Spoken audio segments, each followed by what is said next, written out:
محمد وآل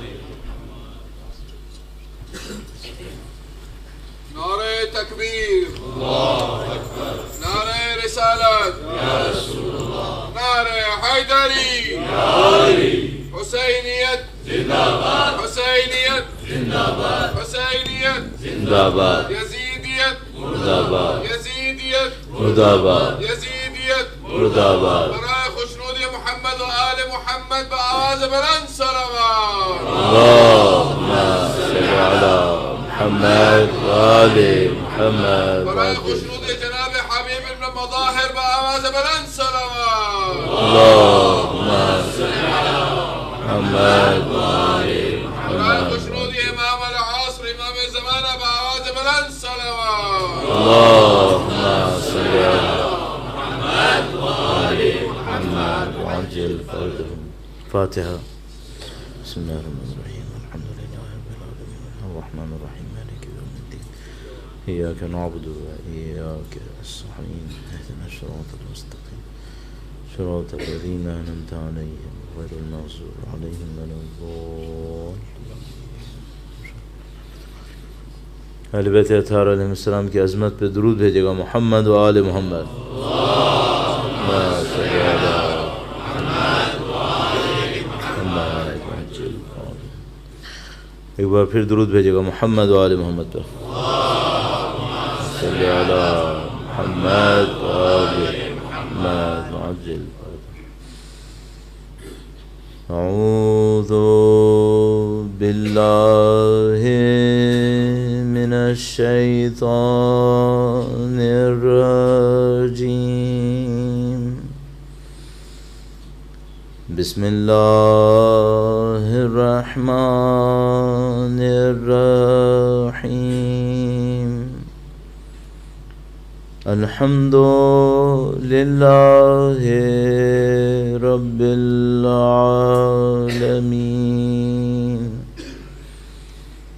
والصلاة والسلام على سید الانبیاء والمرسلین، حبیب الہ العالمین ابی القاسم محمد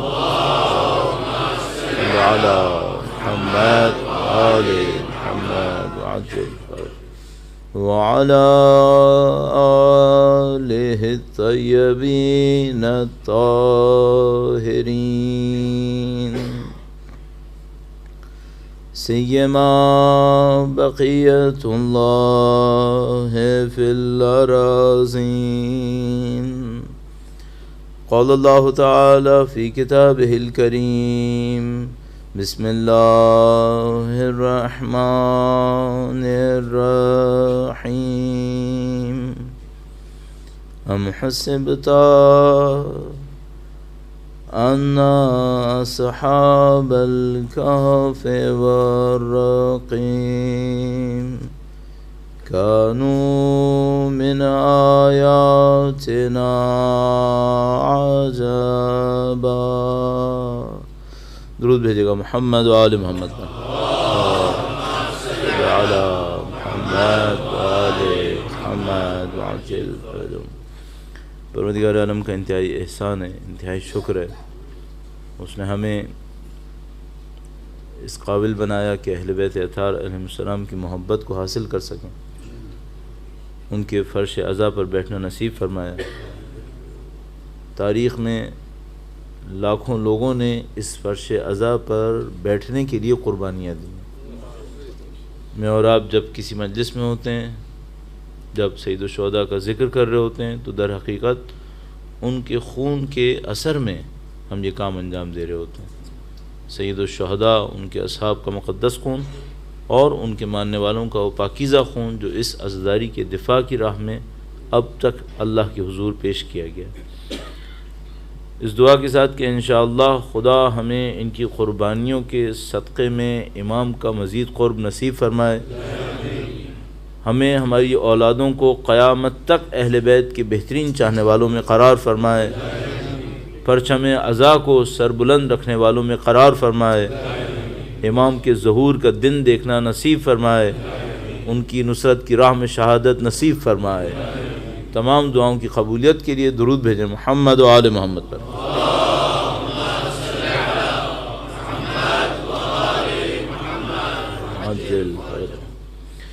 پروردگار عالم نے اس پوری کائنات میں نہیں معلوم کتنی مخلوقات کو خلق فرمایا ہے۔ ان میں سے کچھ جانوروں میں ہیں، کچھ پرندوں میں ہیں، کچھ حشرات ہیں، کیڑے مکوڑے بھی ہیں، جن، انسان، ان تمام مخلوقات میں جو خدا متعال کی عظیم الشان مخلوقات ہیں، انسان کو اس نے ایک خاص مقام نصیب کیا، جس کو ہم لوگ روایات کی روشنی میں اور قرآن کریم کی آیات سے مفہوم نکالتے ہوئے اشرف مخلوقات تعبیر کرتے ہیں۔ خدا متعال فرماتا ہے کہ ہم نے اس کو اعلیٰ علیین میں خلق کیا ہے۔ خدا متعال قرآن کریم میں انسان کی خلقت پر گویا فخر کرتا ہے۔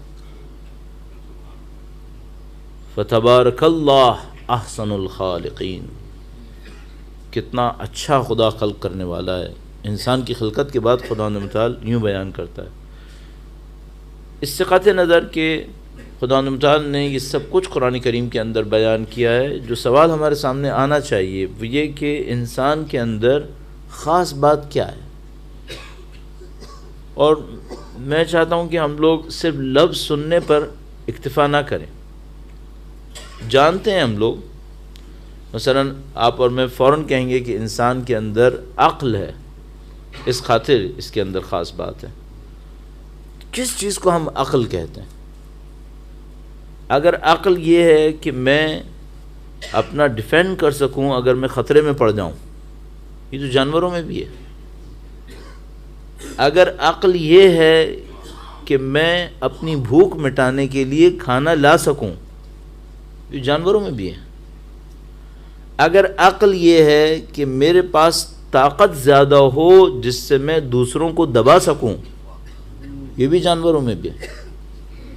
اگر عقل یہ ہے کہ میں کسی کا سردار بن سکوں، یہ بھی جانوروں میں ہے۔ عقل یہ ہے کہ میری کنسٹرکشن اچھی ہے۔ جن لوگوں نے جانوروں پر، چونٹیوں پر تحقیقات کی ہیں، ان کی کنسٹرکشن کو وہ ماسٹر پیسز کہتے ہیں۔ کس چیز میں خاص بات ہے؟ وہ ہم سے زیادہ بھاگتے ہیں، ہم سے اچھا دیکھتے ہیں، ہم سے بہتر سنتے ہیں، ہم سے بہتر چکھتے ہیں۔ ہمارا کمال کس چیز میں ہے؟ اگر یہ کہو کہ ہم اللہ کی پیروی کرتے ہیں تو پوری کائنات میں کوئی مخلوق بتاؤ جو پیروی نہ کرتا ہو۔ اس پوری کائنات کے اندر، اور کائنات سے میرا مطلب دنیا نہیں ہے، سولر سسٹم نہیں ہے، پوری کائنات، کوئی ستارہ، سیارہ، جانور، پرندہ، حشر کوئی ہے جو خدا کی نافرمانی کرتا ہو؟ سب خدا کے فرمان بردار ہیں۔ وَكُلٌّ فِي فَلَكٍ يَسْبَحُونَ، سب کے سب اپنے طے شدہ مدار میں چلتے رہتے ہیں، کوئی نافرمان نہیں ہے۔ ان من شیء الا یسبح بحمدہ ولکن لا تفقہون تسبیحہم، کوئی چیز ایسی نہیں ہے جو اللہ کی پیروی میں اس کی تسبیح نہ کرتی ہو، لیکن تم لوگ سمجھ نہیں سکتے۔ صرف ایک انسان ہے جو نافرمانی کر سکتا ہے، یعنی پوری کائنات ہم سے کہہ سکتی ہے ایک سینس میں کہ تم لوگ کائنات کا وائرس ہو۔ کیوں؟ کیونکہ باقی کوئی گڑبڑ نہیں کرتا، صرف تم گڑبڑ کرتے ہو۔ تو پھر کمال کس چیز میں ہے؟ ہمارا کمال پھر کس چیز کے اندر ہے؟ اچھا، وہ جو کمال ہے، اگر کوئی کہے حضرت آدم علیہ السلام کا یہ کمال ہے، خاندان عصمت کا یہ کمال ہے، نبوت کا یہ کمال ہے، سوال یہاں پر ہے کہ میرا اور آپ کا کمال کس چیز میں ہے؟ تو ابھی مجھے جو کچھ سمجھ میں آتا ہے وہ یہ کہ میرے اور آپ کا کمال صرف ایک چیز کے اندر بنے گا، آپ کا اور میرا زندگی گزارنے کا مقصد کیا ہے، بس یہ ہمارا کمال ہے۔ چند منٹس اس سلسلے میں عرض کروں گا، درود بھیجے گا محمد و آل محمد پر، صلی علی محمد و آل محمد وعجل فرجهم۔ ہم لوگ دنیا میں چیزوں کی قیمت لگانے کے ماہر ہوتے ہیں، ہم میں سے بعض اس کام کے استاد ہوتے ہیں، بعض لوگ تھوڑا بہت کر لیتے ہیں، تھوڑا بہت سب کرتے ہیں۔ آپ کسی سپر اسٹور میں کھڑے ہوتے ہیں، ایک چیز اٹھاتے ہیں، لینی یا نہیں لینی ہے، فوراً اپنے دماغ میں اس کو ایویلویٹ کر رہے ہوتے ہیں، اس کی قیمت لگا رہے ہوتے ہیں، لینا ہے یا نہیں لینا ہے، اتنی قیمت پہ یہ چیز صحیح ہے یا غلط ہے، ہم اور آپ قیمت لگا رہے ہوتے ہیں۔ میں آپ سے ایک بات پوچھوں گا، کبھی آپ نے اپنی قیمت لگائی ہے؟ کیا قیمت ہے میری اور آپ کی؟ میں اور آپ لگائیں یا نہ لگائیں، اللہ کے نظام میں ہماری قیمت لگے گی۔ جب ہم محشر میں خدا کے سامنے پہنچیں گے، وہ ہماری یہ قیمت لگائے گا۔ اب ایک وہ قیمت ہے جو میں اور آپ لگاتے ہیں، تو مثال کے طور پر میں اگر کسی بینک میں جاؤں گا، کسی بینک کی کسی امپلائی کے سامنے کھڑا ہوں گا، تو وہ سر اٹھانے سے پہلے چھوٹا سا یوں دیکھ کر میری ساری قیمت لگا لے گا، پھر یہ سوچے گا کہ اس نے کھڑا ہونا ہے یا نہیں ہونا ہے، میری طرف دیکھنا ہے یا نہیں دیکھنا ہے، تو پہلے وہ ایویلویشن کر لے گا، اور اگر اس کو لگا کہ ہاں بھائی اس کی کوئی قیمت ہے تو وہ مجھے دیکھے گا، ورنہ شاید دیکھے گا بھی نہیں۔ اللہ کے نظام میں بھی محشر میں ایک اور اسکیل پر یہی ہونے والا ہے، ہماری اور آپ کی قیمت لگے گی۔ اب مجھے جو بات کرنی ہے آج وہ اس پہ کرنی ہے کہ بھائی یہ قیمت کیسے لگے گی، کس چیز پر ہماری قیمت لگتی ہے۔ تو جو امپورٹنٹ پوائنٹ ہے وہ یہ کہ جن چیزوں سے دنیا میں لوگ ہماری قیمت لگاتے ہیں، یہ سب دنیا میں ختم ہو جائے گا۔ کتنی میرے پاس ایجوکیشن ہے، کیا میرے سی وی میں کیریئر ہے، کتنی میں نے ایسٹس بنائے ہیں، یہ سب کے سب میری موت کے ساتھ قبر میں نہیں جائیں گے، ان میں سے کسی نے نہیں جانا ہے، یہ سب اس دنیا کے فلٹر میں یہیں پر ختم ہو جانے والے ہیں۔ کچھ چیزیں وہاں جائیں گی، ان چیزوں پر میری ایویلویشن ہوگی، میری قیمت لگے گی، اور وہ کیا ہے؟ میں ایک اور بات بھی عرض کرتا چلوں، اچیومنٹس بھی نہیں ہیں۔ یہ بڑی عجیب بات ہے، ہماری دنیا کے اندر ہم جو اچیو کرتے ہیں اس پر قیمت لگتی ہے، جس کی کوشش کرتے ہیں اس پہ قیمت نہیں لگتی ہے۔ آپ اس بات کو دیکھ رہے ہیں؟ مثلا اگر میں نے یہ کوشش کی کہ میں 500 لوگوں کو ہیلتھ دوں، اس پر میری قیمت نہیں لگتی، قیمت اس پہ لگتی ہے کتنے لوگوں کو میں نے دیا۔ اگر میں نے کوشش کی کہ میں مثلا کہہ رہا ہوں پورا ایک شہر بناؤں، اس پہ قیمت نہیں لگے گی، قیمت اچیومنٹ پہ لگتی ہے دنیا کے اندر۔ اللہ کے نظام میں اچیومنٹ پہ بھی نہیں لگتی، اللہ کے نظام میں صرف انٹینشن پہ لگتی ہے۔ آپ کی انٹینشن کیا تھی، کوشش کتنی کی، اس پر قیمت لگتی ہے۔ تو بہت سارے وہ لوگ جو دنیا میں ہمارے سامنے کامیاب نہیں ہوئے، اللہ کے نظام میں وہ بہت کامیاب لوگ ہیں، اور بہت سارے لوگ جو ہمارے خیال میں دنیا میں بہت کامیاب ہیں، شاید انہوں نے اپنے پوٹینشل کا 10% یوٹیلائز کیا ہو، تو وہ اللہ کے نظام میں کامیاب نہیں ہوں گے، چونکہ ان سے سوال کیا جائے گا کہ 90% باقی کو کیوں یوٹیلائز نہیں کیا تم نے۔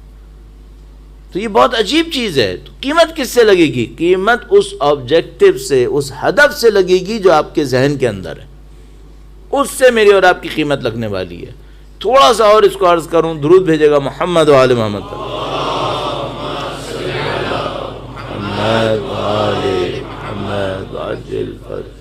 اگر کوئی آپ سے پوچھے، مجھ سے پوچھے، تمہارا دنیا میں آبجیکٹو کیا ہے، مین آبجیکٹو، آپ اور میں کیا جواب دیں گے؟ دنیا داروں کے پاس کچھ جواب ہوتے ہیں، آخرت والوں کے پاس کچھ اور جواب ہوتے ہیں۔ ایک اور مسئلہ ہے، بولنے کا جواب کچھ اور ہوتا ہے، اندر کا جواب کچھ اور ہوتا ہے. اس کو بھی بہت بہت بڑی ایک ایکسرسائز ہے کہ اس کو ڈسٹنگوش کیسے کیا جائے کہ جو میں بول رہا ہوں وہی میرا آبجیکٹو ہے یا جو میں بول رہا ہوں وہ کچھ اور ہے, اصلی مقصد کچھ اور ہے. تو میں آپ کی خدمت میں عرض کروں گا, زندگی کے کسی بھی اسٹیج میں ہوں آپ, اور میں ابھی 2-3 پوائنٹ اور عرض کروں گا تو پھر آپ کو اس کی ضرورت اور خیال آئے گی. پہلا کام یہ کر لیں, اپنے آبجیکٹیوز کو کلیئر کر لیں. آپ کس بات کے لیے زندہ ہیں؟ آپ کی لائف کے کچھ ریکوائرمنٹس ہیں اور آپ کی لائف کے کچھ آبجیکٹیوز ہیں. ریکوائرمنٹس تو آپ نے پوری کرنی ہے, آبجیکٹیوز کیا ہیں, کس کے لیے زندہ ہیں, ان کو ضرور دیکھیے گا. اب اس سلسلے میں 2-3 پوائنٹس تاکہ یہ آبجیکٹیو والی بات, ہدف والی بات سامنے آئے, اور پھر مجھے اس کو موضوع سے لنک کرنا ہے اور اس سے میں نے کچھ ریزلٹس بھی لینے ہیں. پہلی بات, کیا ساری زندگی, بالکل گراؤنڈ ریالٹی پر آ جائیے گا, ساری زندگی آپ کی لائف کے آبجیکٹیو ایک جیسے رہتے ہیں؟ سوچتے چلے جاتے ہیں. میں آپ کچھ کوشش کرتا ہوں. فرض کریں ایک بچے کو سوچیں جس کی عمر 10 سال ہے, اس کی زندگی کے آبجیکٹیوز کیا ہیں؟ چند کھلونے, گیم, تھوڑا سا گیم کھیل لے, کھلونے اس کے پاس ہوں, خوش ہے. آبجیکٹیو وہ چیز ہوتی ہے, ایک نشانی, آبجیکٹیو وہ چیز ہوتی ہے جس کے ملنے پر انسان سیٹسفیکشن فیل کرتا ہے. ایک وہ چیز ہوتی ہے جس کے ملنے پر میں خوشی دکھاتا ہوں دوسروں کو, سیٹسفیکشن نہیں آتا.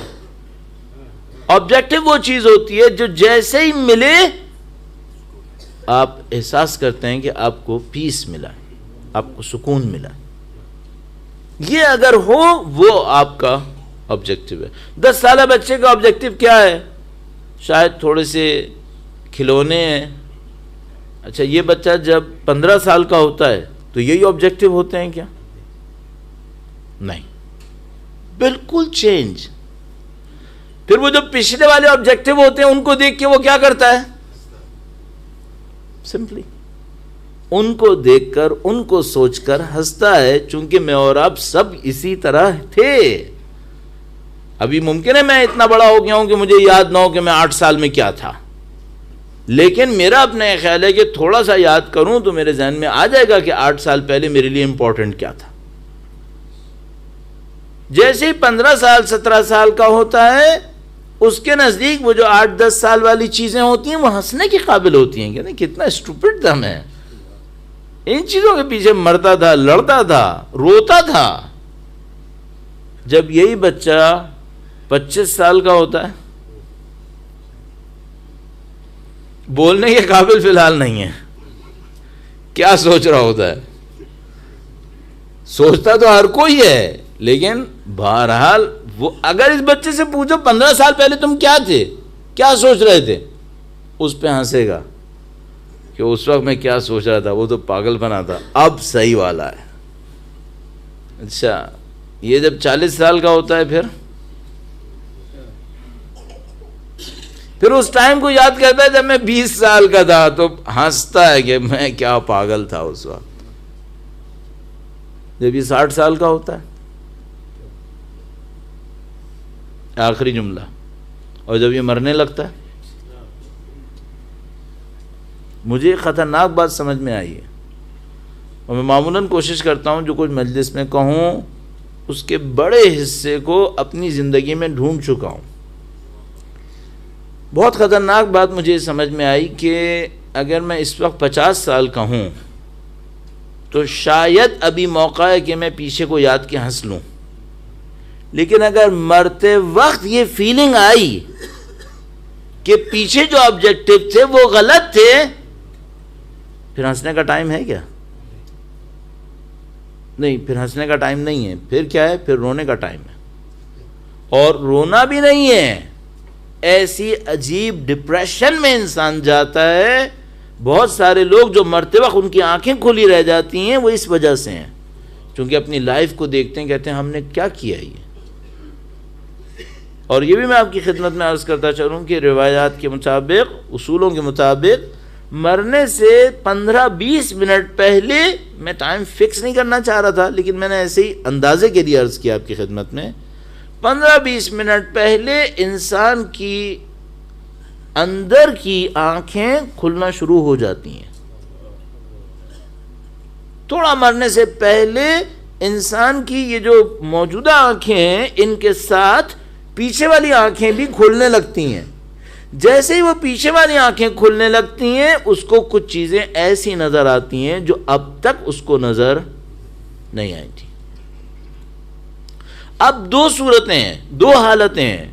ایک، اس کو یاد آتا ہے اور سمجھ میں آتا ہے، اچھی طرح سمجھ میں آتا ہے. یہ بھی میں آپ کی خدمت میں عرض کرتا چلوں، جتنا بھی ڈسیپشن ہے، دھوکہ ہے، وہ اس 15-20 منٹ پہلے تک ہے. برزخ میں کوئی دھوکہ نہیں ہے، آخرت میں کوئی دھوکہ نہیں ہے. جو بھی دھوکہ ہے برزخ سے پہلے ہے، بعد میں دھوکہ نہیں ہے، صرف ریالٹی ہے، ادھر کوئی ڈسیپشن نہیں ہے. تو یہ جتنا دھوکہ ہے یہ مرنے سے چند منٹ پہلے اس کی آنکھیں کھلتی ہیں، سارا دھوکہ اس کے سامنے کلیئر ہو جاتا ہے. اب دو حالتیں، یا تو اس کو اب پتا چلتا ہے کہ ریالٹی کیا ہے، یا اب اس کو پتا چلتا ہے کہ جو میں نے کیا وہی ریالٹی تھی. اگر وہ ہو کہ جو اب تک میں نے کیا وہی حق تھا، یہ خوش نصیب انسان ہے، یہ مرنے سے پہلے ہنستا ہے. آپ نے ایسے لوگوں کی لاشیں دیکھے ہوں گے جو مرنے سے پہلے مسکرا رہے ہوتے ہیں، ہنس رہے ہوتے ہیں. اسی دنیا کے اندر، ابھی میں عراق کی بات نہیں کر رہا ہوں، ایران کی بات نہیں کر رہا ہوں، اپنی دنیاؤں کے اندر بات کر رہا ہوں. ہمارے جاننے والوں کے اندر کچھ لوگ ہوتے ہیں جو مرنے سے پہلے ہنس رہے ہوتے ہیں. کیوں؟ ان کی برزخ کی آنکھ کھلتی ہے، ان کو پتہ چلتا ہے کہ جس پہ ہم نے اب تک اپنی لائف کو گزارا تھا وہ صحیح تھا، اس نے ہمیں دے دیا ہے، خوش مرتے ہیں. بدقسمتی یہ ہے کہ بہت سارے لوگوں کو اس وقت پتہ چلتا ہے کہ کھلونوں کے پیچھے گئے تھے، غلط کے پیچھے گئے تھے. یہ مجھے اس وقت سمجھ میں آ رہا ہے. ابھی مولا کا ایک فرمان عرض کروں گا، درود بھیجے گا محمد و آل محمد.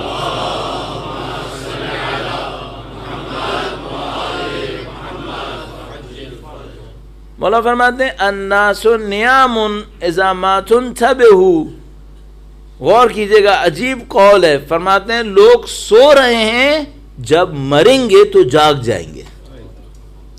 لوگ سو رہے ہیں، جب مریں گے تو جاگ جائیں گے. یہاں کوئی سو رہا ہے؟ اگر سو بھی رہا ہے تو سوتا رہے، میں اس کو جگانے کے موڈ میں نہیں ہوں، لیکن بظاہر تو لوگ جاگ رہے ہیں. امام فرما رہے نہیں، تم لوگ سو رہے ہو. کس سینس میں سو رہے ہیں؟ سوتا ہوا آدمی کون ہوتا ہے؟ سوتا ہوا آدمی وہ ہوتا ہے جس کو اگر باہر سے کوئی سینس نہ ملے، اس کی سینسز کام نہیں کرتی، پھر اسے کچھ پتہ نہیں چلتا. سوتے ہوئے آدمی کو باہر سے آواز نہ آئے، باہر سے کوئی چیز ٹچ نہ کرے، پوری دنیا بدل دو، اسے پتہ نہیں چلے گا. تو میں تھیوریٹیکلی کہتا ہوں، فرض کرو ایک آدمی سو رہا ہو اپنے گھر کے اندر، آپ کوئی ایسا کام کریں کہ پورا اس کا گھر گرا کر وہاں پر اس کو کسی آفس میں تبدیل کر لیں، 8 گھنٹے میں، 6 گھنٹے میں، 4 گھنٹے میں، آواز نہ نکلے. یہ اٹھے گا تو بعد میں کیا دیکھے گا کہ سویا تو بیڈ روم میں تھا، اٹھا ہوں تو آفس ہے. اس کو کچھ پتا چلے گا؟ امام یہ فرما رہے ہیں، امام فرما رہے ہیں تم لوگ سو رہے ہو، جب تم مرو گے تمہاری آنکھیں کھولیں گی. اس وقت دو راستے ہیں، یا تو تمہیں پتا چلے گا کہ جو ہم نے کیا وہ صحیح کیا، تم خوش ہو جاؤ گے. نعوذ باللہ تعالیٰ اگر وہی ہوا جو ہم سب کے ساتھ ہو رہا ہے اس وقت تک، کہ 10 سال پہلے کے آبجیکٹیوز بچے کے لگتے ہیں، پھر 10 سال بعد پھر یہ والے آبجیکٹیو بچوں والے لگتے ہیں. خدا نہ کرے اگر یہ ہونے والا ہے، پھر تو کوئی یو ٹرن بھی نہیں ہے، لائف میں کچھ بچا بھی نہیں ہے، تو کرے گا کیا پھر یہ؟ اس لیے میں آپ کی خدمت میں عرض کر رہا ہوں، آپ اپنے آبجیکٹیوز کو ابھی سے صحیح آبجیکٹیوز کے اندر تبدیل کریں. کن کو صحیح آبجیکٹیو کہتے ہیں اس پہ ابھی بات کریں گے. آپ کے آبجیکٹیو بہت اچھے ہونے چاہیے، اتنے اچھے ہونے چاہیے کہ جب آپ مر رہے ہوں تو آپ کو خوش کر سکیں، آپ اس سے راضی رہیں، ہاں یہ میں نے صحیح کیا تھا، الحمدللہ جس کے پیچھے میں گیا وہ مجھے مل گیا، پھر کوئی ایسا احساس نہ ہو۔ اب یہ کام کیسے ہوگا اور ہدف کے معاملے کو آپ کس طریقے سے لے کے چلیں گے؟ پھر ایک اور مسئلہ، اعلیٰ ہدف کسے کہتے ہیں؟ اعلیٰ ہدف کسے کہتے ہیں؟ جلدی سے چند پوائنٹس عرض کروں گا اور یہ سب ہمیں کربلا سے نظر آئے گا۔ کربلا ایک جنگ ہے ایسے انسانوں کی جن میں سے کچھ کا ہدف بہت اعلیٰ ہے، باقی کا ہدف بہت پست ہے۔ یزیدی لشکر کا آبجیکٹو کیا ہے؟ انعام، مال غنیمت، دنیا کی کوئی دولت۔ اتنے پست فطرت لوگ یزیدی لشکر میں تھے کہ انگوٹھی کے لیے امام کی انگلی کاٹی ہے۔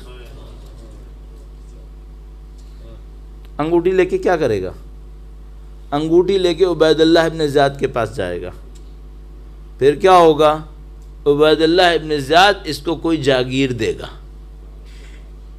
اسے کوئی ہیرے جواہرات دے گا، اسے کوئی سونے کا ٹکڑا دے گا، اس کے لیے نواز رسول کے لاشے سے انگلی کاٹ رہا ہے۔ اگر اردو کا ایک لفظ کمینہ پن ہوتا ہے تو یہ کمینے پن کی نشانی ہے۔ یہ میں آپ کی خدمت میں عرض کرتا چلوں، جس کا ہدف نیچے ہوتا ہے، پست ہوتا ہے، کیریکٹر خود بخود پست ہوتا ہے۔ یہ جو بڑا آبجیکٹو ہوتا ہے اس کی ایک عجیب خوبی ہے۔ بھائی آپ یہ سوچو، اگر کسی کے خون میں خدا نہ کرے کوئی پرابلم ہو تو اس کی باڈی میں کیا ہوگا؟ صحیح رہے گی؟ نہیں، یہ خون پوری باڈی میں جاتا ہے، یہ ہر جگہ پر ہے، کہیں سے بھی کاٹو سوائے ناخن اور بال کے، باقی سب جگہ خون ہے۔ اگر کسی کے خون میں پرابلم ہے اس کی پوری باڈی میں پرابلم ہے۔ اگر کسی کا ہدف اچھا نہیں ہے اس کی پرسنالٹی کے ہر اسپیکٹ پر وہ ریفلیکٹ کرے گا اور بار بار یہ دنیا کو دکھائے گا دیکھو اس کا آبجیکٹو کتنا نیچے ہے۔ اور اگر کسی کا آبجیکٹو اچھا ہو اس کا کیریکٹر چیخ چیخ کے بتائے گا یہ بہت عجیب کیریکٹر ہے، یہ بہت اعلیٰ کیریکٹر ہے، اس کا آبجیکٹو کوئی پست چیز نہیں ہے۔ اب مجھے آپ کے سامنے یہ عرض کرنا ہے بھائی یہ بڑا آبجیکٹو کیا ہوتا ہے اور جو چھوٹے آبجیکٹو ہوتے ہیں، پست آبجیکٹو ہوتے ہیں، وہ کیا ہوتے ہیں؟ میں نے بتا دیا، کیریکٹر پھر اسی پہ ڈیپینڈ کرے گا۔ قیمت بھی یہی ہے، آپ کو اپنی قیمت لگانی ہے نا، فوراً اپنا آپ سے پوچھے گا میرا آبجیکٹو کیا تھا۔ جو آپ کا آبجیکٹو ہے وہی آپ کی قیمت ہے، جو آپ کا آبجیکٹو ہے وہی آپ کی قیمت ہے۔ جو آپ نے زندگی میں ڈھونڈیں گے تو آپ کو پتہ چل جائے گا۔ اب بڑے آبجیکٹو کیا ہوتے ہیں اور چھوٹے کیا ہوتے ہیں، ان کو میں ڈسٹنگوش کرنے کی کوشش کرتا ہوں۔ درود بھیجے گا محمد و آل محمد پر۔ محمد و آل۔ کل آپ کی خدمت میں یا پرسوں آپ کی خدمت میں عرض ہوا تھا کہ ہم لوگ مٹنے کے لیے دنیا میں نہیں آئے، ہم لوگ فنا نہیں ہو رہے اس دنیا میں، ہم سب نے اس دنیا میں مرنا ہے لیکن کہیں باقی رہنا ہے، کہیں باقی رہنا ہے۔ مثلا فرض کریں ابھی میں ٹریولنگ کافی کرتا ہوں، اور اگر میں ٹریولنگ کرتا ہوں تو میں اگر ایک پوائنٹ سے دوسرے پوائنٹ، تیسرے چوتھے، بعض اوقات ایک ٹریولنگ میں 10 پوائنٹس چینج کرتا ہوں، تو مجھے اپنی پلاننگ میں اور اپنے لگیج کے لیے سب کچھ سوچنا پڑتا ہے کہ جہاں میں پہلی دفعہ جا رہا ہوں 2 دن کے لیے، وہاں اسٹے 2 دن کا ہے، ٹیمپریچر کیا ہے، کون سے کپڑے چاہیے۔ ایک اسٹیٹ میں جاتا ہوں امریکہ میں، وہاں گرمی ہوتی ہے، دوسرے اسٹیٹ میں جاتا ہوں سردی ہو جاتی ہے۔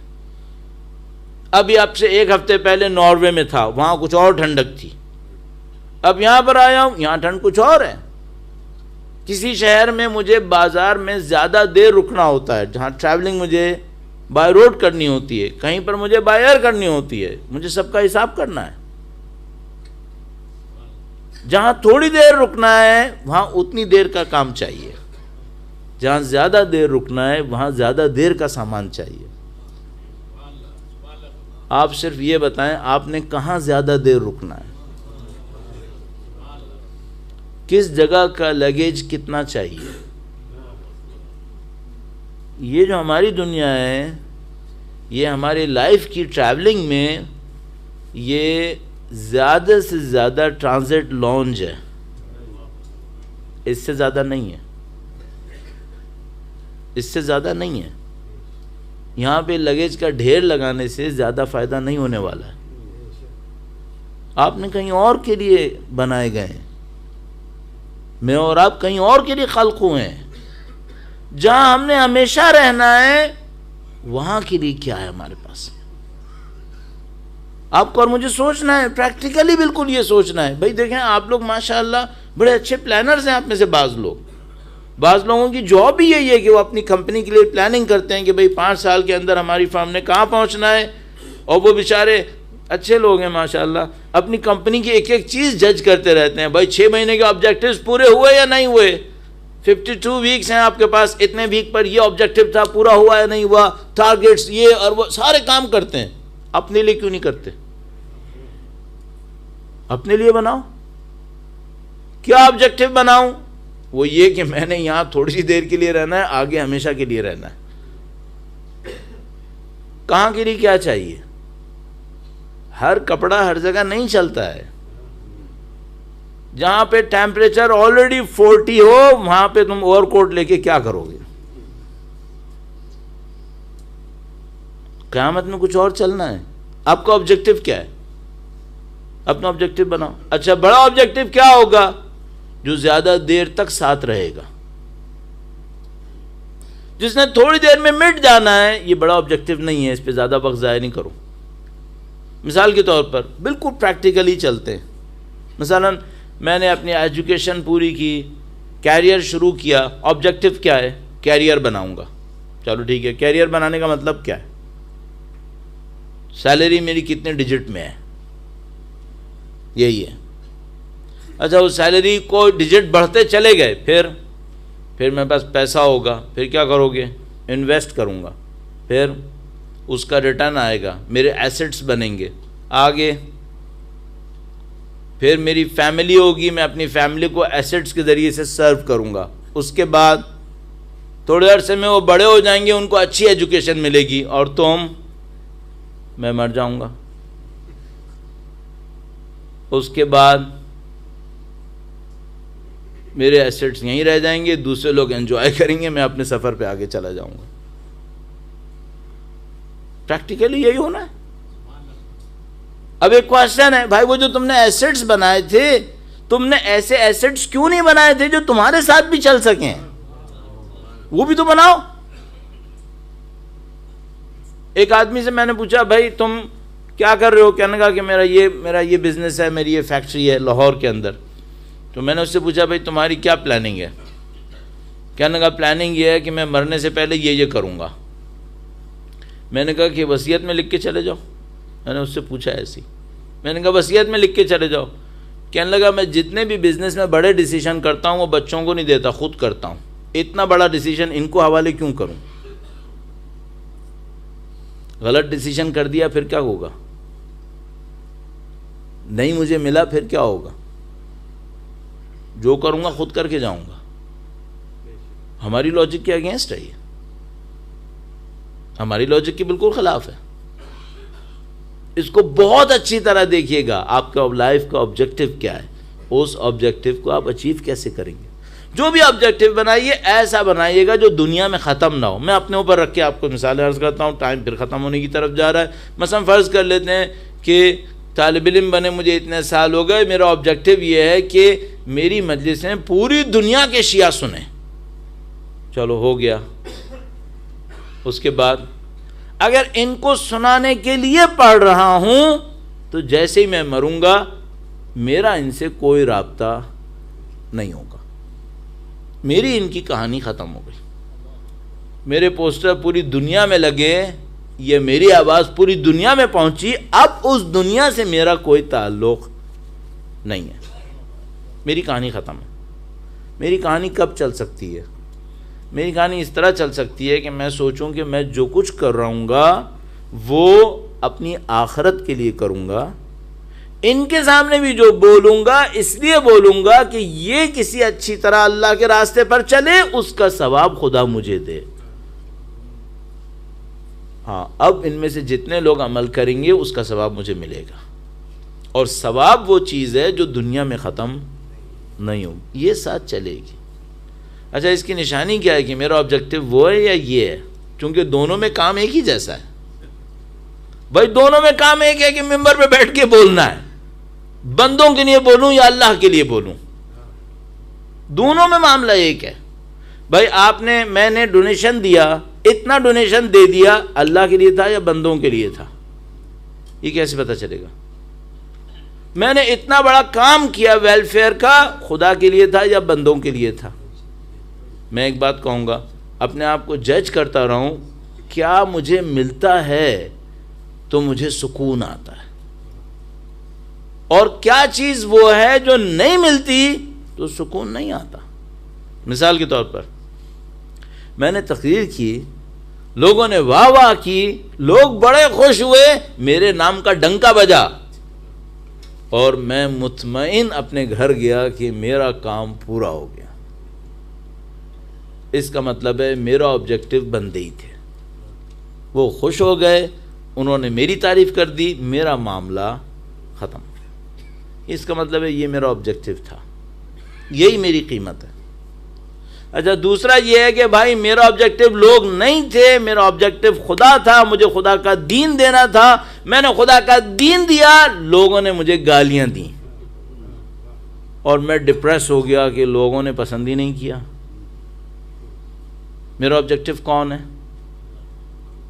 ابھی بھی بندے ہیں. کیوں؟ ان کے خوش نہ ہونے سے میں ڈپریس ہو رہا ہوں. اگر آبجیکٹو خدا ہے، یہ خوش ہوں یا نہ ہوں، تم پہ کیا اثر پڑا؟ تم کیوں ڈپریس ہو رہے ہو؟ بھائی آپ نے بہت بڑا ایک ویلفیئر کا کام کیا، ابھی مذاق سوچیے. مثلا ایک آدمی نے آپ کے سوسائٹی کو، کمیونٹی کو بہت بڑا ڈونیشن دیا، اس کا نام اناؤنس ہونے لگا، نام غلط اناؤنس ہو گیا.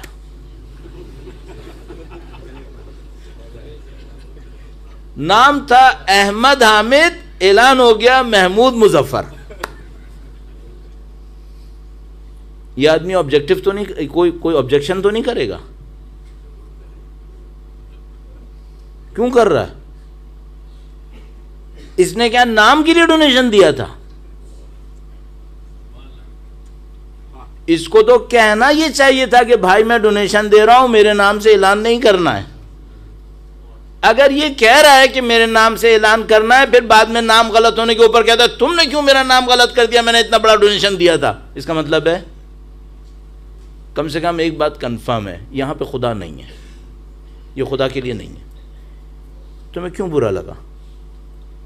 مثلا فرض کریں اپنے اوپر رکھ کے بول دیتا ہوں، ایک آپ پہ رکھا ہے اپنے پر، ایسے ہی کروں نا تاکہ ناراضگی کا لیول برابر کا رہے. ٹھیک ہے یار، اپنے آپ کو بھی تو برا بھلا کہہ رہا ہے. یہ میں نے ایک بات کہی، کوئی مجلس میں ایک بات کہی، فرض کر لیتے ہیں بڑی اچھی اپنی دانش میں، بڑا معرکہ نکال کر کوئی پوائنٹ میں نے دیا، بعد میں کہیں بیٹھا ہوں اور وہاں لوگ وہی پوائنٹ کسی اور کے بارے میں کہہ رہے ہیں، نہیں اس نے کہا تھا. مجھے برا تو نہیں لگ رہا؟ اگر مجھے برا لگ رہا ہے، اس کا مطلب یہ ہے کہ میرا کام اللہ کے لیے نہیں ہے، کام خراب ہے. کیوں؟ تمہیں پوائنٹ ڈیلیور کرنا تھا، وہ تم نے ڈیلیور کر دیا، جس نے لینا تھا اس نے لے لیا، وہی کسی اور کا نام سمجھ رہا ہے، تمہیں کیوں برا لگ رہا ہے؟ کام خدا کے لیے کرو. اس طرح ہمارے آبجیکٹیوز مس ہو جاتے ہیں، مکس ہو جاتے ہیں، ہم کنفیوژن میں رہ جاتے ہیں کہ ہم صحیح کر رہے ہیں، شاید صحیح نہیں ہو رہا ہوتا. بہت محنت کریں گے تو پتا چلے گا بھائی ہمارا صحیح آبجیکٹیو ہے کیا چیز. اس کے بعد دیکھنا ہوگا یہ آبجیکٹیو ہے کس قابل. شیخ عباس قمی، یہ جو شیخ عباس قمی کی مفاتیح الجنان دنیا کے ہر شیعہ کے گھر میں اس وقت نظر آ رہی ہے، تقریباً کہوں گا اس سے زیادہ دعاؤں کی کوئی کتاب مشہور نہیں ہے اس وقت جتنی مفاتیح الجنان ہے. شیخ عباس قمی اس معاملے میں کتنے مخلص تھے. ایک دفعہ عراق گئے، ٹیلی کمیونیکیشن تھی نہیں اس موقع کے اوپر اتنی. عراق گئے، لیکن وہ ان خوش نصیبوں میں سے تھے جن کی کتاب ان سے پہلے پہنچ جا گئی تھی. وہ عراق پہنچتے اس سے پہلے ان کی کتاب لوگ پہچانتے تھے، لوگ پڑھتے تھے. تو وہ ایک مسجد میں تھے، ان کے برابر میں کوئی عراقی طالب علم تھا، اس کے ہاتھ میں انہی کی کتاب تھی مفاتیح الجنان، اور وہ مفاتیح الجنان سے کچھ دعائیں پڑھ رہا تھا اور بہت خوش ہو رہا تھا کہ کتاب بہت اچھی کتاب ہے. تو خود سے کہنے لگا دیکھو کتنی اچھی کتاب ہے، بہت اچھی کتاب ہے. شیخ عباس قمی برابر میں بیٹھے تھے، کہنے لگے کون سی کتاب ہے؟ کہنے لگا مفاتیح الجنان. میں اور آپ ہوتے تو کیا کرتے؟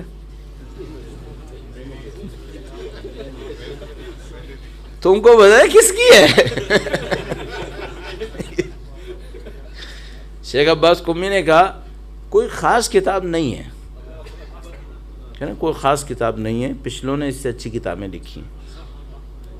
اس نے جو سنا وہ لڑنے پہ آ گیا، کہنے لگا تم کو پتہ ہے پہلے والوں نے کون کون سی کتابیں لکھی ہیں اور یہ کتاب کیا ہے؟ تمہیں شاید کتابوں کا پتہ ہی نہیں ہے. یہ کتاب اتنی زبردست ہے، اس میں یہ ہے، اس میں وہ. شیخ عباس قمی سے بار بار کہہ رہے ہاں ہے، لیکن اس سے پہلے والوں نے بہتر لکھی ہے.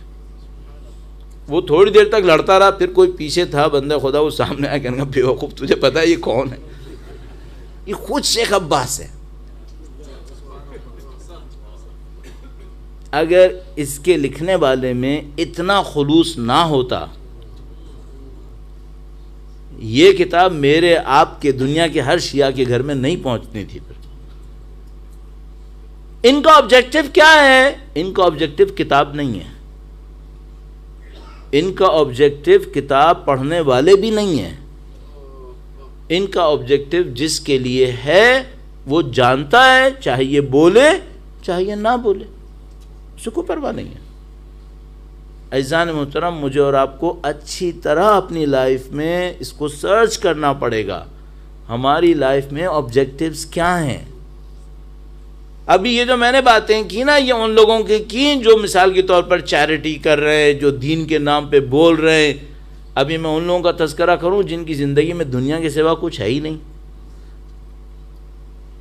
کس کے پیچھے زندگی گزاری ہے؟ بزنس بڑا ہو جائے. اچھا، بزنس بڑا ہونے کے بعد پھر کیوں زندگی گزاری ہے؟ تاکہ بزنس اور بڑا ہو جائے. اس کے بعد کیوں زندگی گزاری ہے؟ اس لیے کہ میں لندن کا سب سے بڑا بزنس مین بن جاؤں. چلو لندن کی نہیں بنے، دنیا کے سب سے بڑے بن گئے، قارون بن گئے، پھر کیا ہونا ہے؟ اس قارون کی دولت سے اتنی سی بھی اس کی آخرت کی کام آنی ہے؟ نہیں ہونی ہے. یہ آبجیکٹو نہیں ہے. میں نہیں کہہ رہا دولت نہیں کمائے انسان، کمائے، کس لیے کما رہا ہے یہ بھی تو حساب کرے. کیا ہونا ہے اس سے؟ اپنے لیے حساب کرو، پھر آپ بنائیں آپ کی اور میری لائف کا آبجیکٹو کیا ہے. اور وہ جو آپ نے آبجیکٹو بنایا، اس آبجیکٹو کا بنانے والا حسینی ہے. جو حسینی لشکر میں تھے ان کے آبجیکٹیوز کیا تھے؟ اگر حر کا آبجیکٹیو کمانڈر ہونا ہوتا تو صبح عاشور یہاں نہیں آنا چاہیے تھا. یہاں آنے کا کیا فائدہ تھا؟ یہاں کون سی کمانڈ رہی ہے؟ یہاں تو موت کے سوا کچھ ہے ہی نہیں. اگر زہیر بن قین باجلی کے نزدیک آبجیکٹیو فیملی یا ٹرائب تھا، ان کو سید الشہداء کی طرف نہیں آنا چاہیے تھا. اگر حبیب ابن مظاہر کے نزدیک قبیلہ بنی اسد تھا تو ان کو یہاں نہیں آنا چاہیے تھا. ان میں سے کسی کا بھی آبجیکٹیو اگر دنیا کی کوئی چیز ہوتی، ان کو امام حسین کے ساتھ نہیں ہونا چاہیے تھا، کیونکہ یہاں دنیا کی کوئی چیز نہیں تھی، یہاں پہ کچھ نہیں تھا. اور میں اور آپ اس کو دیکھ کر اچھی طرح حساب کر لیں. اور میں آپ کو کہہ دوں گا، جب آپ ٹٹولنے لگیں اپنے اندر نا، تو دیکھیے گا کس کو ملنے پر آپ کو سیٹسفیکشن ملتی ہے، وہ آپ کی لائف کا آبجیکٹیو ہے. اور سیٹسفیکشن بھی ایسا کہ جس کے اوپر باقی آپ تمام خوشیاں قربان کر دیں. ایک دفعہ ممکن ہے کوئی مجھ سے کہے میں نماز شب پڑھتا ہوں مجھے سیٹسفیکشن ملتی ہے. لیکن اگر اسی نماز شب کے مقابلے میں کوئی اور چیز آئی، پھر قربانی کے وقت پتہ چلتا ہے نا کہ بھائی ٹرو ویلیو کس چیز کی تھی. اس کے بغیر تھوڑی پتہ چلتا ہے. اس کے بغیر آپ کے پاس دنیا کی ہر فیسلٹی ہے، آپ بولے جائیں مجھے قرآن پڑھنے میں آبجیکٹیو ہے، میرا آبجیکٹیو اللہ ہے، یہ بھائی ابھی تو ٹکراؤ ہوا نہیں ہے، ابھی تو کوئی کولیجن ہوا ہی نہیں ہے، کہاں سے آپ نے سلیکشن کیا نہیں ہے، ابھی تو ہوگا تو پتہ چلے گا. اور ہوتا ہے اور پتہ چل جاتا ہے. ہم لوگوں کو خدا نے ایک پردہ دیا ہوا ہے، وہ ہماری زندگیاں سنبھالے ہوئے ہیں. یہ اگر پردہ نہ ہوتا آپ مجھے سلام نہیں کر پاتے، میں آپ کو سلام نہیں کر پاتا. لیکن کیا ہے، اس پردے کا اتنا فائدہ مت اٹھائیں کہ خدا پردہ چاک کرتے. خدا نے پردہ دیا ہے، وہ ستار العیوب ہے. لیکن یہ جو ستار العیوب ہے، بہرحال اس نے کہا ہے کہ میں قیامت کے دن اسرار کھول دوں گا. برزخ چھپنے کی جگہ نہیں ہے، برزخ کشف کی جگہ ہے. مرنے سے پہلے کشف ہونا ہے. تو عزیزان محترم، آپ جو سید الشہداء کے چاہنے والے ہیں، آپ جو خاندان عصمت و نبوت کے چاہنے والے ہیں، اپنے آبجیکٹیوز کو اچھی طرح ٹٹولتے رہیے گا. اور یہ میں نے پہلے بھی آپ سے کہا تھا، اگر آپ کے آبجیکٹیوز اچھے ہوئے، آپ کے کیریکٹر میں اس کی ریفلیکشن الٹیمیٹلی ہونی ہے. اس میں کوئی ڈسکنیکشن نہیں ہو سکتا. جس کے آبجیکٹیو اچھے ہوں گے اس کے کیریکٹر میں اس کی ریفلیکشن 100% آئے گی. اور جس کے آبجیکٹیوز اچھے نہیں ہوں گے اس کے کیریکٹر کا ایک ایک آسپیکٹ یہ چیخ رہا ہوگا کہ بھائی اس کا آبجیکٹیو اچھا نہیں ہے. جو میں نے آپ کو مثال میں بھی کہا کہ چھوٹے سے ڈونیشن پہ نام غلط ہو، میں کہتا ہوں میرا نام کیوں غلط لیا، نہیں برداشت کر پا رہا. آپ اور میں اس بات کو اچھی طرح سوچیں. جتنا میں اصرار کر سکتا تھا میں نے آپ کی خدمت میں کر لیا. اور یہ سب میں کیوں عرض کر رہا ہوں آپ کی خدمت میں؟ اس لیے عرض کر رہا ہوں کہ صرف معاملہ ہسٹری کا نہیں ہے، ہماری لائف کا ہے. ہم لوگ جس دنیا سے گزر رہے ہیں یہ طے کرے گی کہ ہم کربلائی ہیں یا نہیں ہیں، ہم حسینی ہیں یا نہیں ہیں. ہم 61 ہجرہ کی کربلا میں نہیں ہیں. یہ زندگی ہمارے لیے کربلا ہونے کا فیصلہ کروا رہی ہے. اور اگلی کربلا میں ہمارے کیمپ کو آئیڈینٹیفائی کر رہی ہے کہ اگلی کربلا میں جب وقت کے امام تشریف لائیں ہم نے کس کیمپ میں جانا ہے. بولنے سے کیا ہوتا ہے؟ اب کیا بار بار تذکرہ اچھا نہیں ہے کہ کوفیوں نے سب کچھ بولا تھا؟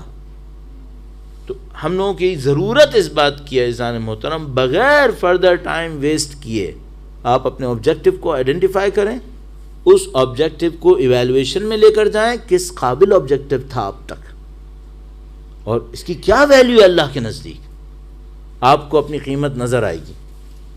اور اللہ کا دروازہ ہمیشہ کھلا ہوا ہے، اللہ کا دروازہ ہمیشہ کھلا ہوا ہے. کسی بھی ٹائم پر آپ اس کو ریئلائز کر لیں، اپنی زندگی کو چینج کریں. البتہ جب آپ چینج کرنے لگیں گے پھر فیصلے بہت ٹف ہوں گے. کیوں؟ پھر جو اٹیچمنٹس ہیں ان کو توڑنا پڑے گا، آپ کو کاٹنا پڑتا ہے پھر. اور وہ سب سے سخت مصیبت ہوتی ہے، کیونکہ اتنا انسان اٹیچ ہو چکا ہوتا ہے، پھر یہ سوچنا کہ سب کو چھوڑنا پڑے مصیبت بن جاتی ہے. تو وہ جو ہمارے جوان بچے یہاں پر ہیں ان سے میں کہوں گا کہ اپنے اوپر رحم کرو، ابھی سے صحیح کرو، اورینٹیشن صحیح ہو، کہاں جانا ہے، کیا حاصل کرنا ہے، کیا چیز لینی ہے، اس کے پیچھے صحیح طریقے کی ایک پلاننگ کر لو. تاکہ آپ، مجھے جو ڈر ہے وہ یہ ہے کہ مجھ سے اگر 4 چیزیں ڈیمانڈ کی گئی ہوں زندگی میں، آپ سے 8 کرے گا خدا. کیوں؟ آپ کا ٹائم بہت زبردست ٹائم ہے. اگر میری اور مجھ سے پچھلی نسل کا ٹائم غفلت کا ٹائم تھا، اس نسل کا ٹائم اویئرنیس کا ٹائم ہے. اب کوئی چیز چھپی ہوئی نہیں ہے، اب بالکل سب کرسٹل ہے ہم سب کے سامنے. یہ جو دھوکے تھے یہ بھی ہمارے سامنے کھل رہے ہیں. تو اب کسی طرح بھی اپنے آپ کو دھوکے میں ڈالنے کی کوئی گنجائش نہیں ہے ہمارے پاس. آپ الحمدللہ سید الشہداء کے چاہنے والے ہیں, ان کی انلائٹمنٹ آپ کے پاس موجود ہے. یہ جو اللہ کے رسول نے فرمایا ان الحسین مصباح الہدا و سفینۃ النجات, یہ جملہ بہت کمپریہنسو ہے. مصباح الہدا و سفینۃ النجات. آپ سید الشہداء سے ہدایت لیں, ان سے پوچھیں آپ کے آبجیکٹو کیا ہونے چاہیے. ان کی جو بھی تعلیم ہے وہ یونیورسل ہے, لمیٹڈ نہیں ہے کسی ایک پیریڈ کے اندر یا کسی جغرافی کے اندر. اور الحمدللہ ہمارے سامنے بہت ساری مثالیں. اگر سید الشہداء اکیلے شہید ہو رہے ہوتے تو شاید ہم میں سے کوئی کہتا کہ ایک معصوم نے معصوم ہونے کے ناطے اس طرح جان دے دی. لیکن سید الشہداء اکیلے نہیں ہیں. سید الشہداء کے ساتھ بہت سارے ایسے لوگ ہیں جو ہم سب کی مختلف کیٹیگریز کی نمائندگی کر رہے ہیں. یہاں جوان بھی ہیں, کم عمر بھی ہیں, بچے بھی ہیں, ادھیڑ عمر, بوڑھے, عالم, جنگجو, لوہار, سب موجود ہیں یہاں پر, سب ہماری نمائندگی میں, کہ کل میرے پاس کوئی عذر باقی نہ رہے. سب حجت خدا پہ قربان ہونے کے لیے تیار. اور جیسے ہی میں نے آپ سے کہا کہ یہاں پر بوڑھے بھی ہیں, آپ کا ذہن فوراً جائے گا حبیب ابن مظاہر کی طرف. یہ کربلا بہت عجیب جگہ ہے. کربلا سب کو بتانے کے لیے ہے, سب کو سکھانے کے لیے. حبیب ابن مظاہر کا کردار اس کربلا کے معرکے کے اندر ایک عمر رسیدہ شخص کا کردار ہے جو ظاہر میں بوڑھا ہے, اندر سے جوان ہے. حبیب ابن مظاہر خود سید الشہداء سے عمر میں 10 سال سے زیادہ بڑے ہیں. جب سید الشہداء کو بچپنے میں دیکھا تھا تو سید الشہداء سے دوستی کی تھی. سید الشہداء حبیب ابن مظاہر سے بہت چھوٹے تھے عمر کے اندر, لیکن حبیب ابن مظاہر اپنی تمام تر عمر کے ساتھ امام حسین کے سامنے تابع دار غلام بن کے کھڑے ہوتے تھے, نواسے رسول کے احترام میں. اور گویا اللہ کے رسول کی زیارت بھی امام حسین کے توسط سے کی تھی, امام حسین کے دوست ہونے کے ناطے. بچپنے سے سید الشہداء کے ساتھ تھے, اور سید الشہداء کی دعاؤں کے صدقے میں خداوند متعال نے ان کو وہ مقام دیا تھا کہ جب سید الشہداء نے حسب روایات حبیب ابن مظاہر کو خط لکھا تو لکھا حسین کی طرف سے کوفہ کے فقیہ حبیب ابن مظاہر کے نام, کوفہ کے فقیہ حبیب ابن مظاہر کے نام. مسلم بن عقیل کے ساتھ دینے والوں میں آگے آگے ہانی ابن عروہ اور حبیب ابن مظاہر, یہ آگے آگے تھے حضرت مسلم بن عقیل کا ساتھ دینے والوں. ہر موقع پر اپنی جان کو پیش کرتے رہے. جب حضرت مسلم بن عقیل کا لوگوں نے ساتھ چھوڑ دیا, حبیب ابن مظاہر تقیے میں چلے, اپنے آپ کو مخفی گاہ میں لے کر گئے تاکہ کسی طریقے سے امام حسین کا ساتھ دے سکیں. ہمارے پاس روایات موجود ہیں جو علماء بیان فرما رہے ہیں کہ کس طرح امام حسین کربلا کے میدان میں ہیں اور دشمنوں کے لشکر پہ لشکر آئے چلے جا رہے ہیں. میں بی بی زینب سلام اللہ علیہا کے مصائب نہیں پڑھنا چاہتا اس وقت, لیکن شاید امام حسین کے لیے عاشور کے دن سے پہلے انتہائی سخت تشویش کا ایک سبب بی بی زینب سلام اللہ علیہا کی پریشانی تھی. بی بی پریشان ہو جایا کرتی تھیں اور امام حسین ان کو تسلیاں دیا کرتے تھے.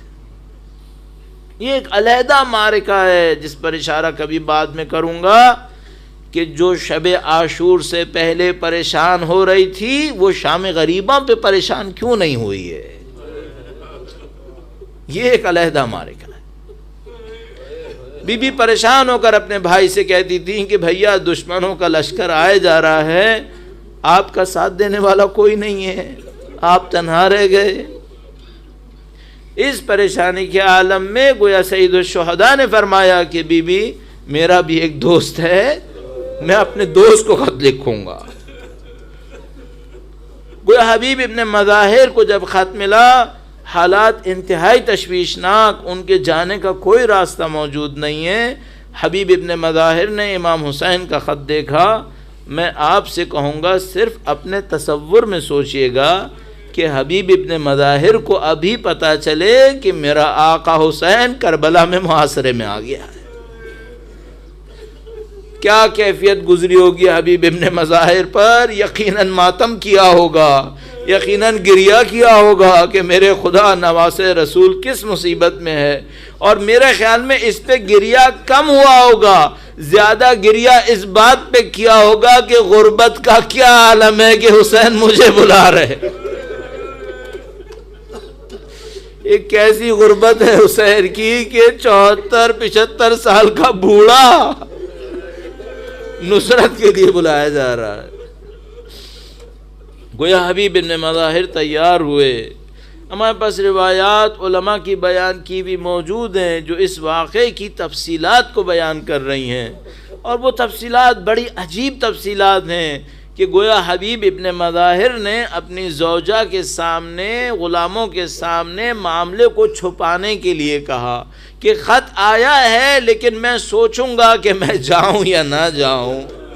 حبیب ابن مظاہر کی زوجہ وہ مومنہ چلا اٹھی کہ ارے حبیب، نواز رسول بلا رہا ہے، حسین ابن علی آپ کا بچپن کا ساتھی، وہ جس کے لیے آپ نے قسمیں کھائی ہیں۔ حبیب ابن مظاہر چلنے کو تیار ہوئے۔ اللہ سے بار بار ایک دعا کروں گا اور اللہ سے کہوں گا خدایا تو ان جذبات کو جانتا ہے، خدایا اگر بڑھاپا دینا ہے تو حبیب کا بڑھاپا دے دے، یا تو جوانی میں شہادت دے، اور اگر تو نے بڑھاپا دینا ہے تو حبیب کا بڑھاپا دے دے۔ عشق حسین میں زندگی گزرے، عشق حسین میں موت آئے، یہ حبیب کی زندگی ہے۔ شہر سے باہر نکلے، ہمارے پاس مختلف روایات موجود ہیں، بیان کرنے والے بیان کرتے ہیں، کہتے ہیں جب حبیب ابن مظاہر شہر کے باہر آئے تو غلام سواری کو لے کر تیار تھا، اور گویا سواری سے کہہ رہا تھا کہ تو پرواہ نہ کر، اگر حبیب نہ بھی آئے تو میں جاؤں گا نصرت کے لیے۔ نہیں معلوم اگر یہ روایات صحیح ہیں یا روایات صحیح نہیں ہیں، ہمیں اتنا پتہ ہے حسین غریب الوطن تھا، کوئی ساتھ دینے والا نہیں تھا۔ حبیب ابن مظاہر اپنے بھائی، اپنے مولا آقا کی نصرت کے لیے کربلا کے میدان میں گویا کیا پہنچے، خواتین میں مخدرات میں خوشی دوڑ گئی کہ ارے کوئی تو آیا حسین کا ساتھ دینے کو۔ گویا سلام بھجوایا ثانیہ زہرا نے کہ حبیب تم پر ہمارا سلام، اور حبیب سجدہ شکر میں کہ خدایا حسین کی غربت کا کیسا وقت آیا کہ مخدرات ایک آنے والے کو، مجھ جیسے کو سلام بھجوا رہی ہیں۔ میں کہوں گا حبیب ابھی غربت بہت دیکھ لی ہے، تم تو چلے جاؤ گے، شام غریبہ زینب نے دیکھ لی ہے۔ حبیب ابن مظاہر امام حسین کے ساتھ ہوئے۔ ارے یہ عجیب بوڑھا ہے، یہ جوانوں سے زیادہ طاقتور ہے، طاقت کی نشانی دیکھنی ہے۔ امام حسین نے لشکر کے 3 حصے بنائے، ایک کو قلب کہا، ایک کو یمین کہا، ایک کو یسار کہا۔ حسین کے پاس قلب لشکر کے 3 حصے بنے، ایک کے سپہ سالار عباس ابو الفضل العباس، ایک کے سپہ سالار زہیر بن قین بجلی، دونوں جوان، دونوں طاقتور۔ اب تیسرے کا سپہ سالار کون ہے؟ حبیب ابن مظاہر ہے۔